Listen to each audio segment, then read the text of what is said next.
Guan Eng dan Ketua Menteri Pulau Pinang kena skam. Perikatan Nasional terdesak rebut jawatan orang asli. Sokongan pada Najib lebih tinggi dari Muhyiddin. Rebut jawatan orang asli, akhirnya Menteri bersuara.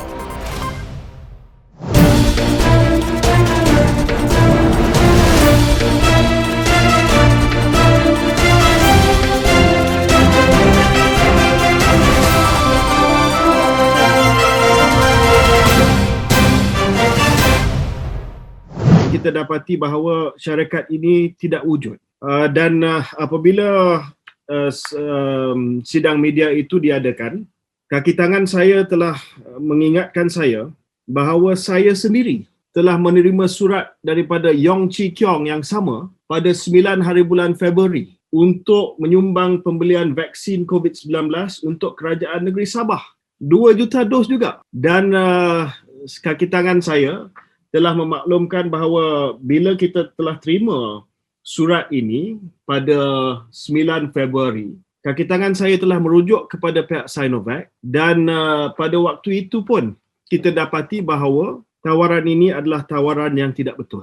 Menteri Sains, Teknologi dan Inovasi Khairy Jamaluddin mendedahkan sumbangan 2 juta dos pencegahan wabak penyakit berbahaya yang dipolitikkan pimpinan DAP adalah satu aktiviti skam yang dilakukan sebuah syarikat yang berpengkalan di Hong Kong tidak wujud. Beliau yang juga Menteri Penjelaras Program Imunisasi Kebangsaan PIK menegaskan tindakan Ketua Menteri Pulau Pinang Chow Kon Yeow dan Setiausaha Agung DAP Lim Guan Eng yang cuba mempolitikkan sumbangan itu satu perkara serius. Kata beliau, pihaknya sudah memeriksa maklumat mengenai syarikat dan individu yang kononnya mahu menyumbang pencegahan itu adalah palsu. Malah pihak Sinovac juga menafikan terdapat urusan sedemikian, manakala syarikat terbabit pula tidak wujud di Hong Kong. Malah pagi tadi, saya sudah maklumkan pada Kon Yeow dan Guan Eng supaya jangan mempolitikkan PIK ini dengan isu sampah ini. Bagaimana Pulau Pinang boleh ditipu hingga berduduh kerajaan pusat menghalang derma 2 juta untuk negeri itu. Pencegah ini bukannya boleh dibeli seperti baju tea di platform jualan atas talian. Apa yang sedang diperkatakan, apa yang ditunjukkan Ketua Menteri Pulau Pinang yang didakwanya, sumbangan adalah palsu dan skam. Katanya, dalam sidang akhbar khas secara maya, Khairy berkata beliau sangat kecewa dengan sikap Kon Yeow dan Guan Eng yang juga bekas Menteri Keuangan yang mempolitikkan isu yang tidak betul sama sekali sehingga kerajaan pusat dihentam 24 jam. Katanya selepas sidang media dua pemimpin terbabit, pegawai memaklumkan surat terbabit turut diterimanya pada 9 Februari lalu. Kononnya untuk memberi sumbangan 2 juta dos kepada Sabah. Perkara ini juga disuarakan Ketua Pembangkang Datuk Seri Anwar Ibrahim, sedangkan pemeriksaan dengan Sinovac dan individu yang dikatakan pegawai syarikat pengeluar pencegah itu semuanya tidak betul kerana tiada urusan sedemikian. Malah saya sudah meminta Badan Bertindak Imunisasi CITF untuk membuat laporan polis bagi menyiasat individu yang memperdayakan kerajaan negeri Pulau Pinang. Namun saya harap Guan Eng dan Kon Yeow sepatutnya menyiasat perkara ini dahulu. Katanya, semalam Kon Yeow dalam sidang akhbar membidas tindakan kerajaan pusat yang menolak sumbangan sebuah syarikat swasta sebanyak 2 juta dos pencegah pada Februari lalu. Malah Guan Eng melahirkan rasa marah dan kecewa dengan pendedahan yang dibuat Kon Yeow dan bersedia berdepan sebarang tindakan termasuk sekiranya bekalan pencegah itu dirampas. Sekarang ada yang mahu menderma pencegah. Kenapa tidak benarkan? Jika derma politik boleh, mengapa derma pencegah tidak boleh? Katanya.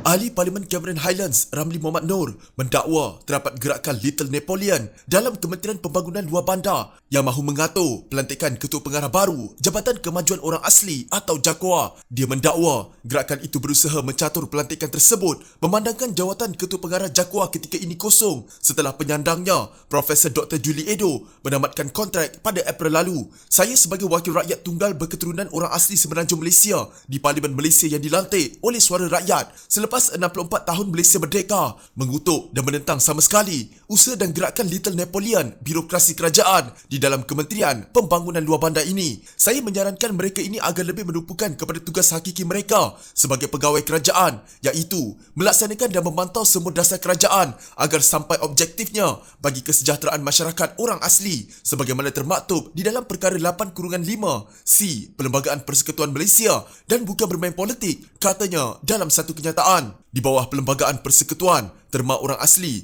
khusus untuk masyarakat asal di Semenanjung Malaysia sahaja. JAKOA sebagai sebuah jabatan juga hanya beroperasi di Semenanjung serta tidak meliputi Sabah dan Sarawak. Ramli juga mengingatkan pegawai kerajaan bahawa isi kandungan perkara 8/5C Perlembagaan Persekutuan Malaysia menetapkan kota dalam perkhidmatan awam Malaysia wajib diberi kepada masyarakat orang asli Malaysia yang berkelayakan, termasuklah jawatan Ketua Pengarah JAKOA. Tambah Ramli, Kerajaan Perikatan Nasional harus bersikap adil dan saksama di dalam pelantikan jawatan Ketua Pengarah JAKOA, bahkan juga prihatin terutama dalam menyelesaikan isu-isu pembangunan masyarakat orang asli, isu-isu teras seperti pembangunan sosioekonomi, pendidikan, kesihatan, penguartaan tanah orang asli atau tanah adat dan kebajikan am untuk masyarakat orang asli masih lagi ketinggalan jauh berbanding masyarakat majmuk Malaysia. Dengan ini saya juga menyarankan supaya agensi pelaksanaan JAKOA diperkukuhkan dari segi penstrukturan organisasi agar penyampaian perkhidmatan dapat dilaksanakan dengan sempurna tanpa berlaku ketirisan dan pembaziran peruntukan kewangan rakyat,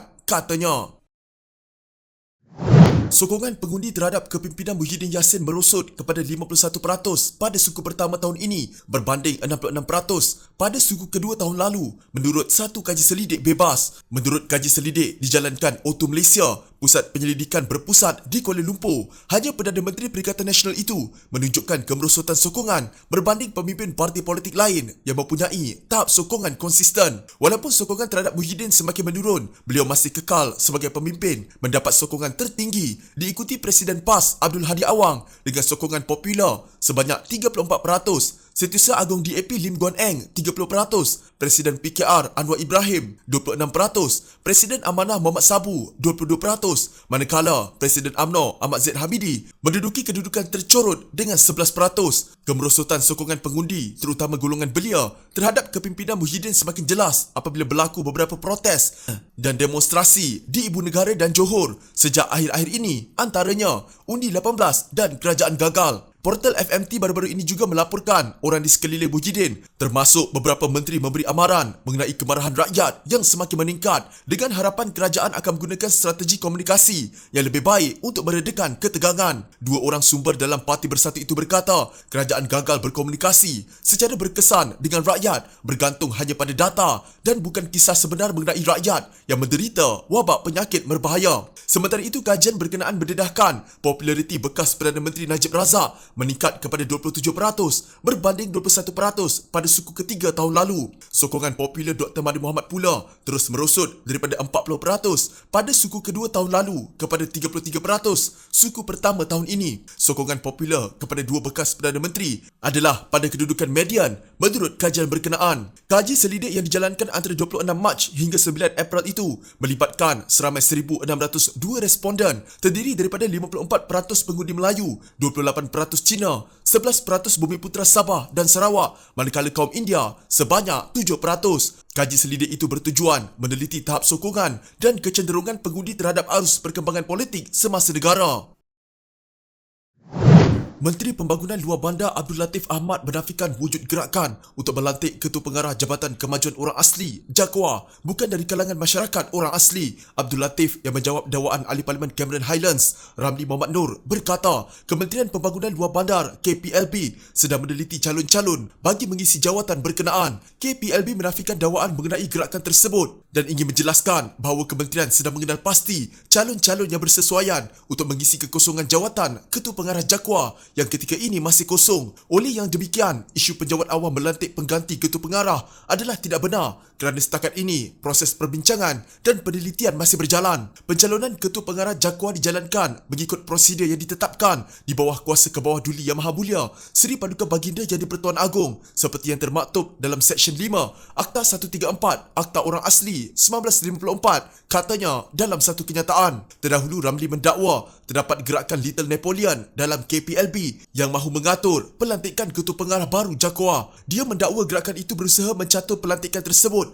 memandangkan jawatan Ketua Pengarah JAKOA ketika ini kosong setelah penyandangnya Profesor Dr. Julie Edo menamatkan kontrak pada April lalu. Saya sebagai wakil rakyat tunggal berketurunan orang asli Semenanjung Malaysia di Parlimen Malaysia yang dilantik oleh suara rakyat selepas 64 tahun Malaysia merdeka mengutuk dan menentang sama sekali usaha dan gerakan Little Napoleon birokrasi kerajaan di dalam KPLB ini. saya menyarankan mereka ini agar lebih menumpukan kepada tugas hakiki mereka sebagai pegawai kerajaan, iaitu melaksanakan dan memantau semua dasar kerajaan agar sampai objektifnya bagi kesejahteraan masyarakat orang asli sebagaimana termaktub di dalam perkara 8/5C Perlembagaan Persekutuan Malaysia dan bukan bermain politik, katanya Ramli dalam satu kenyataan. Dalam pada itu, Abdul Latif berkata, masyarakat orang asli sentiasa menjadi pilihan utama KPLB untuk dicalonkan sebagai ketua pengarah selaras dengan Perlembagaan Persekutuan Perkara 8/5/C. Pemilihan calon ini tidak dibuat secara rawak tetapi berdasarkan kepakaran termasuk pengalaman yang luas dan mahir dalam aspek pentadbiran jabatan, pengurusan keuangan, pengurusan projek pembangunan dan sosioekonomi